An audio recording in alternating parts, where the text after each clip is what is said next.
এই বিশ্বের কোনো নেতা থাকবে না। আজকে থেকে 100 বছর পরে এই ন্যাটো, জাতিসংঘ, হাবিজাবি কিচ্ছু থাকবে না।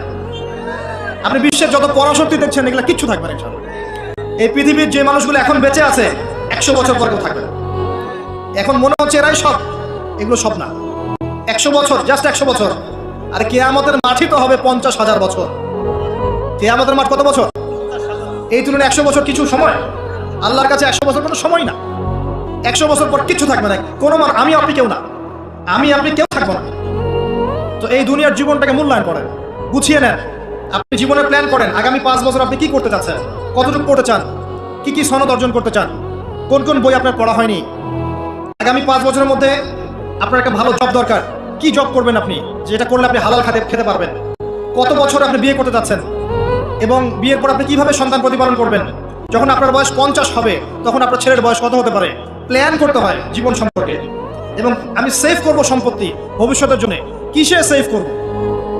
আমি এমন সম্পত্তি যদি সেভ করি, জমাই, যেটার মূল্য সামনে গিয়ে কমে যাবে, তাহলে আমি ঠকবো। যদি আমি এমন সম্পত্তিতে সেভ করি যেগুলোর মূল্য বাড়বে, আমি জিতবো। জীবনকে নিয়ে প্ল্যান করতে হয়।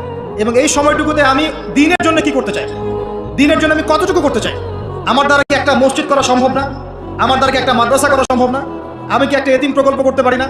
আমি কি একটা বিধবাদের প্রজেক্ট করতে পারি না? আমি কি একটা মা বোনদেরকে নিয়ে সেলাই মেশিনের কোনো প্রজেক্ট করতে পারি না? আমি কি মানব সেবামূলক কিছু কাজ করতে পারি না? ছোট্ট একটা সামাজিক সংগঠন করতে পারি না?